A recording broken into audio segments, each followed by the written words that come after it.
Earlier this year, Padraig Harrington secured his first win on the PGA Tour since 2008 at the Honda Classic, and his revival continued as he briefly led the Open at St Andrews in July.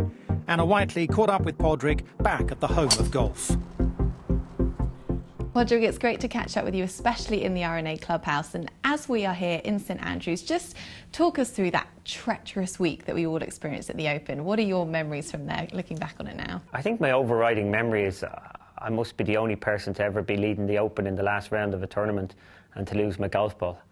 I can't remember anybody else losing the golf ball in that situation, and then to have, when I finished, then to have all my friends ring me up and say, "Oh, you were looking in the wrong place. We could clearly see on TV that it was 5 yards away from where you were." So, yeah, that's where I'm stuck. It scuppered my Open Championship, and I'm not a little bit bitter at all about it.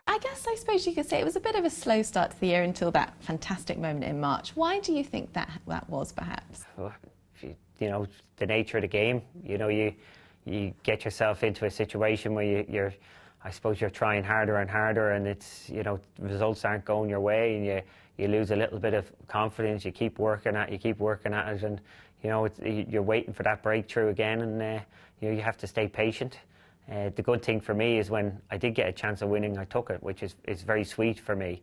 That you know, when the pressure came on, I actually played better at that stage than I probably played at any stage, you know, over the last couple of years, and that's a nice place, a nice bit of confidence for me that I know all I have to do is get into that position, and I can still do it. It was so fantastic to see you cross the line at the Honda Classic. When you went into that week, did you have any expectations as to what was to come? Yeah, I'd found something the week before. On the Saturday of the week before, I went down to the range as usual and grounded out, and I found something that gave me some comfort and some peace of mind the following week, and I believed in it. And as I've said to you before, as long as you know, have one idea and you believe in it and you don't change your mind, it works very nicely. As we all know, golf is such a mental game, and it's all about confidence, as you've said many times. How much confidence could you take away from that? It worked for me, but, you know, it was more of it's part of the fix, but it wasn't the complete overall fix. I think it's certainly something that I concentrate on now still, but I don't have as much belief in it as I did that week. And, you know, once you believe it, it works. Having been a three-time major champion, you have that ruthless confidence inside you. Is it easy or can you tap into how you felt back then when you're in these pressurised situations? When you're in the pressurised situations, I don't know if you're tapping back into confidence, but you're tapping back into, you know, knowing what to do. It becomes much more, and that's it. You know, I've got to get the job done. You're not really thinking about how you're getting it done. You're just doing it, and obviously that's, you know, that's what you've learned over the years. I think, you know, it's not that easy to tap back into the confidence because you're actually comparing yourself to your three-time major winner. It's difficult to tap back into the confidence of the high I would have had in 2007, 2008 when I won the three majors, because you're trying to live up to expectations, and, you know, the way you played, you've kind of put yourself up there on a pedestal, and you know, it's hard to live up to that. Most players who've maybe exceeded their dreams or peaked like that, you know, find it very hard to continue on, to get back up to that level. And you know, it's difficult. I've enjoyed trying to work my way through it, and I'm looking forward to, you know, having some big days again on the golf course. But it's certainly not. It doesn't make it any easier as people think it should.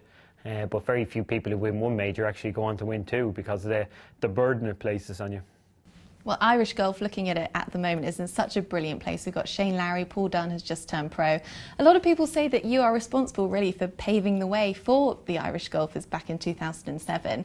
How aware are you of that? And it must be quite a proud feeling. Yeah, I take some credit for it. I don't mind saying that. It's helped European golf and Irish golf. A lot of amateurs turning pro now in Ireland, you know, who've had a good career, believe that, you know, they're going to be successful pros. Being #1 Irish golfer didn't automatically mean you were going to go on and be a successful professional.